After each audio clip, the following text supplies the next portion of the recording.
Boa noite, amigos e amigas, nação tricolor, sejam muito bem-vindos ao canal. No meu último vídeo deu muita polêmica aí, falando sobre a arbitragem do Atlético Mineiro contra o São Paulo. Juiz totalmente caseiro, ainda não muda a minha opinião, mas muitos torcedores aí rebateram o último vídeo. Se você não viu, já faço o convite para você ir lá ver.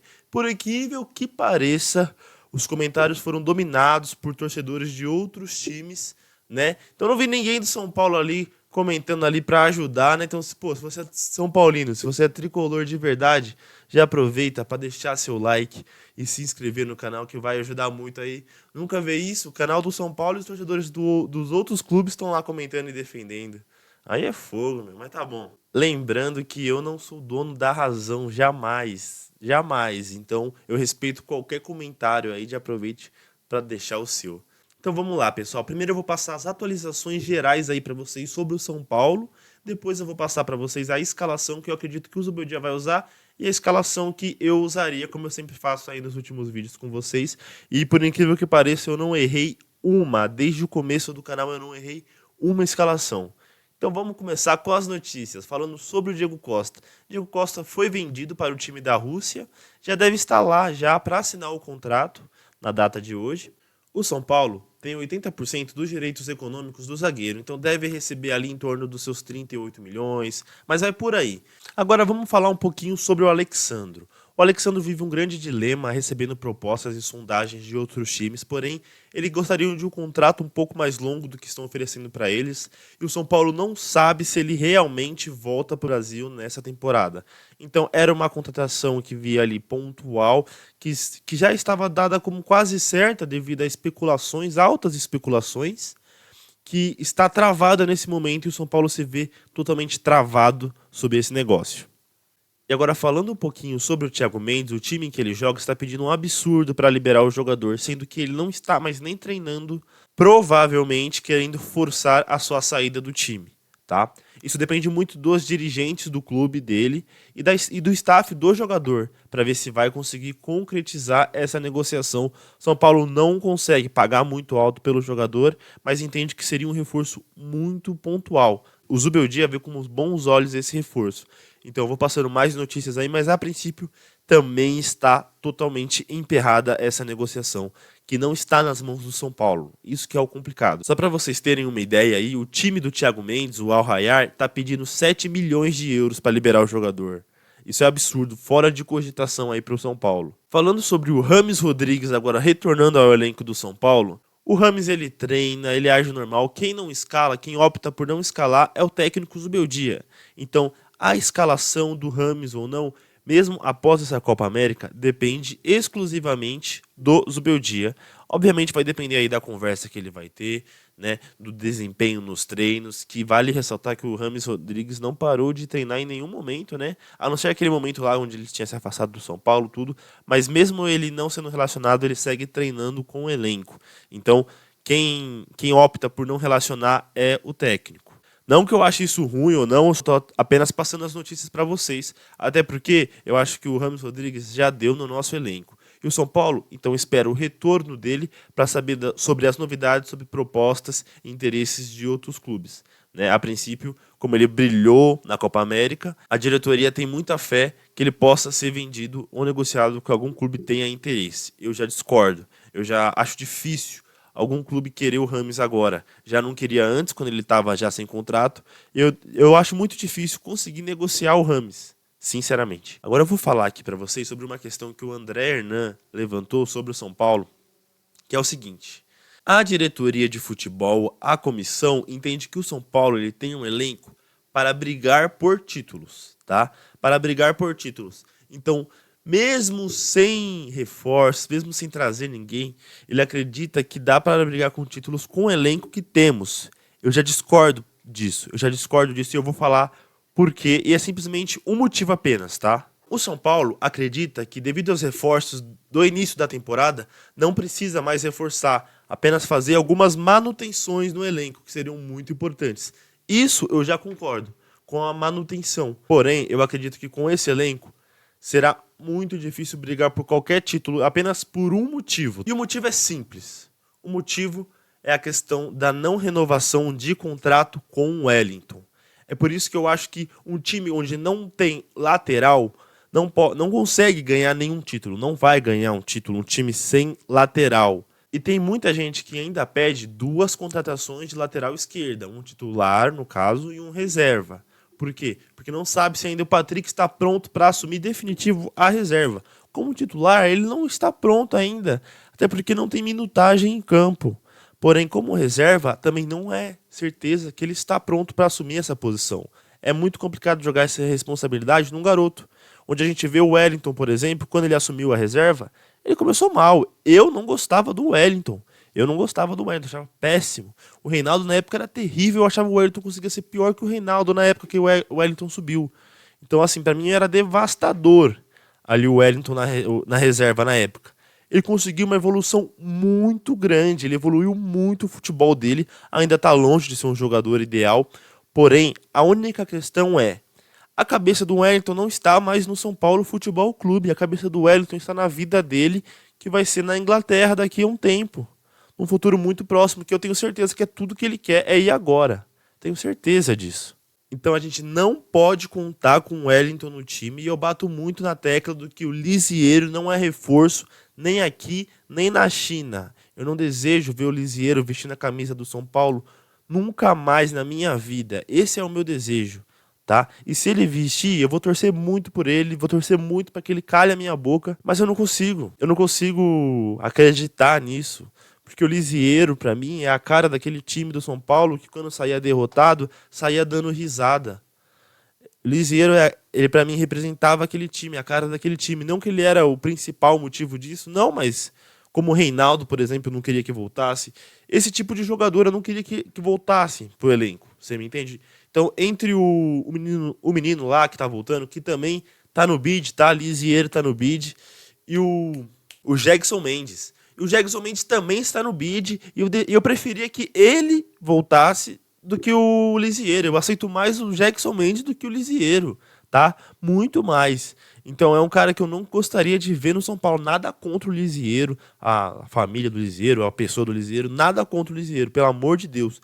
E como eu falei aqui, se ele voltar a jogar, eu vou torcer muito por ele. Como eu torço para todos os jogadores, inclusive pro Diego Costa, né, que foi vendido, saiu com honra, saiu pela porta da frente, como um xerife digno da nossa defesa, né? Diego Costa é um cara que eu nunca fui muito fã, falando como jogador. Nunca fui muito fã como jogador, mas estou muito feliz aí por ele, por esse momento aí que ele vem vivendo. Não acho que ele estava pronto para assumir a titularidade do São Paulo, como eu falei no começo do ano. E no começo do ano a gente não vinha bem, acredito que muito por causa dele em campo, mas isso aí é questão para o time da Rússia agora ver. Então, uma saída muito digna, muito honrosa. Deve ser um cara fenomenal aí, então parabéns aí, Diego Costa, por toda a sua caminhada aí no São Paulo, tá bom? Parabéns. Agora vamos falar sobre a entrevista do Luciano.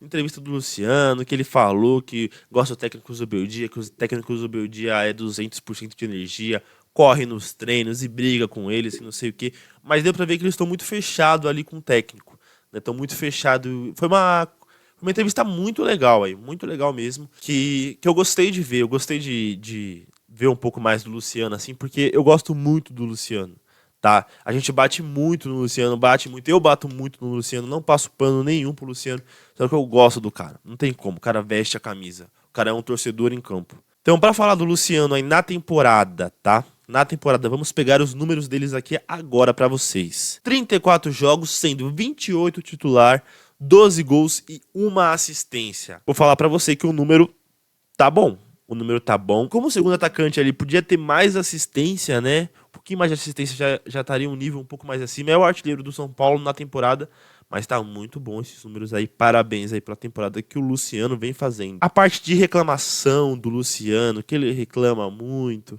que não sei o que, você concorda que ele tem que reclamar? O que você acha? Deixa aí nos comentários. O que você acha sobre esse jeitão aí do Luciano? Vou falar pra vocês o que eu acho, o que eu venho percebendo no decorrer desses últimos jogos aí. O Luciano, devido à postura dele muito explosiva, de cobrar arbitragem, de brigar com o adversário, provocar, ele vem muito marcado pelas arbitragens. Todo mundo conhece a peça quando se fala de Luciano. Todo mundo já conhece. tem alguma instrução específica ali pro Luciano, pode ter certeza. Isso tá acabando com ele, porque ele vem sofrendo algumas faltas que o juiz não estão dando. Não estão dando. Se o Luciano cai no meio da área, não é pênalti. Não é pênalti. Pode ter. Ele só dá pênalti se o VAR chama. Igual foi um. É só reparar o último pênalti que deram em cima do Luciano aí. Foi mó tempão. E foi pro VAR. Foi pro VAR. Porque o juiz não dá. Eles não dão as faltas no Luciano. Inclusive, sofreu uma falta na frente do juiz. O Luciano falou que o juiz estava na frente dele, virou as costas e aí apitou uma falta nada a ver pro Hulk, onde foi o primeiro gol do Atlético.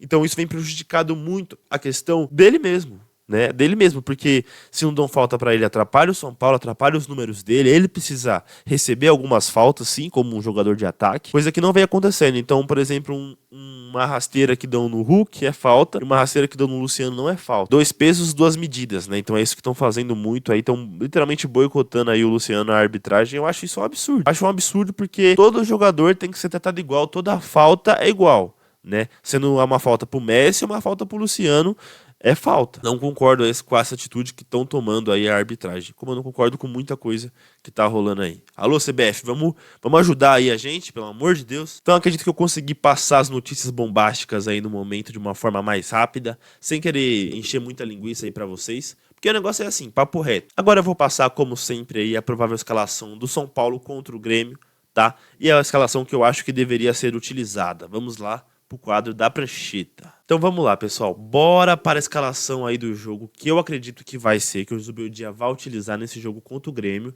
que a propósito é no estádio do Morumbi, às 8 horas e será transmitido pela Premier. Lembrando que Luiz Gustavo e Alan Franco, suspensos para esse jogo, não vão jogar. Tá aí na tela a provável escalação que eu acredito que o Zubeldia vai utilizar para esse jogo, tá?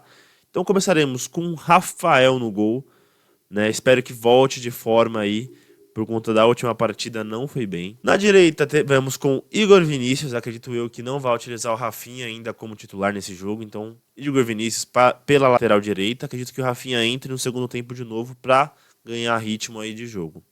Arboleda pela direita e Ferrarese pela esquerda, já que nosso zagueiro Diego Costa está vendido, já deve estar lá na Rússia fazendo as suas coisas e vendo a sua dia a dia, assinar o contrato, que é o que importa pra gente. O Wellington é uma situação aí que eu não concordo, apesar de ser um jogo muito importante, né? Fez 2-0 aí, sei lá, se fizer 2-0 aí já troca e já põe o Patrick. Que eu quero, vamos dar sequência aí pro Patrick, já que o Wellington vai se mandar daqui. Acredito que Bobadilha vai fazer a primeira volância nesse jogo, podendo alternar aí ao decorrer da situação e do posicionamento com o Alisson, né? Então às vezes o Bobadilha vai fazer a primeira, às vezes o Alisson, mas acredito que mais o Bobadilha, porque o Bobadilha ele se adequa mais nessa posição, ele está mais acostumado também a jogar de primeira, mesmo ele sendo um segundo volante, tá? Vale ressaltar isso, que o Bobadilha é segundo volante, tá bom? A posição dele de origem. Então Lucas pela direita, Luciano no meio e Ferreira pela esquerda, tá bom? Caleri ali fazendo o centro, e acredito que, se Deus quiser, vai fazer gol esse jogo, tá? Por incrível que pareça, teremos muita chance aí de lei do ex nesse jogo, né? Já que três dos nossos jogadores já foram jogadores do Grêmio. São Paulo tem um bom aproveitamento contra o Grêmio, então torcer muito aí pela vitória do nosso tricolor. Quebrei a cabeça pensando, bom, essa é a escalação que o Zubeldia vai utilizar. E a melhor escalação que ele pode utilizar, para mim? Bom, na circunstância que a gente se encontra no momento, né? Na circunstância que a gente se encontra no momento, a minha escalação seria assim. Então, a escalação que eu utilizaria seria na 4-2-4, tá? Em vez de 4-2-3-1. Por quê? Porque na 4-2-4? Porque apesar de estarmos dentro de casa, o Grêmio ele vem muito forte, né? E temos temos dois volantes que fazem mais a segunda volância do que a primeira, então deixaria eles um pouco mais avançado, e Igor Vinícius e Patrick segurando mais defensivamente, né? Eu iria de Patrick na lateral, porque pra mim o Wellington já está com a cabeça em outro lugar, e nessa situação, pra mim, não sei se vale a pena manter dentro do elenco, se é que vocês me entendem. Então por isso que eu optaria por Patrick, aí vamos pro tudo ou nada, é um rival que está uma situação horrível, dentro de casa, no Morumbi. O Patrick querendo mostrar o seu trabalho, depois do seu companheiro Wellington estar sendo negociado e está sendo transferido para outro time. Ele quer provar que está na vez dele, pode ter certeza disso. Então eu iria de Patrick para esse jogo aí, tá bom? Então assim, acredito que a escalação ideal e a minha não muda muito, né? Só o Patrick pelo Wellington, né? Aí a formação, só que essa formação aqui é um estilo de jogo, tá? Lembrando que provavelmente vocês vão ver o time jogando assim 1 hora, né? Muito provavelmente esse time vai jogar assim 1 hora, que é só uma variação que o Zubeldia pode fazer. Só que os jogadores eu não mexeria, né? Só o Wellington ali, porque o único que pra mim seria sacável aí é o Luciano. E o Luciano ele vem sendo goleador, então eu tiraria no segundo tempo o Luciano para colocar o André, né? O André aqui. Porque eu acredito que o André joga muito melhor com o Caleri fazendo a referência e ele solto, tá? Então eu colocaria o André no segundo tempo. Tenho certeza não, tá? Mas eu acredito muito que o Nestor nesse jogo ele não entra no lugar do Ferreira, ou pode até entrar. Mas eu acredito que o Nestor ele vai entrar para ocupar ou o lugar do Alisson, acredito que o lugar do Bombadilha depois, tá? No segundo tempo, acredito que ele vai ocupar o lugar do Bombadilha e o Alisson vai ir para segunda e o Nestor vai vir aqui no lugar do Bombadilha nas substituições e acredito que teremos a volta de Michel Araújo, né? Ele que será utilizado pela esquerda como reserva do Nestor. Eu acredito, é o que eu acredito, tá? Não sei se é isso mesmo. O vídeo é esse, pessoal. Espero que tenham gostado. Deixa seu like se você é torcedor maluco aí pelo São Paulo. Já aproveita, se inscreve que você vai ajudar muito aí o crescimento do nosso canal, tá bom? Vejo vocês no pós-jogo. Um abraço. Tchau, tchau.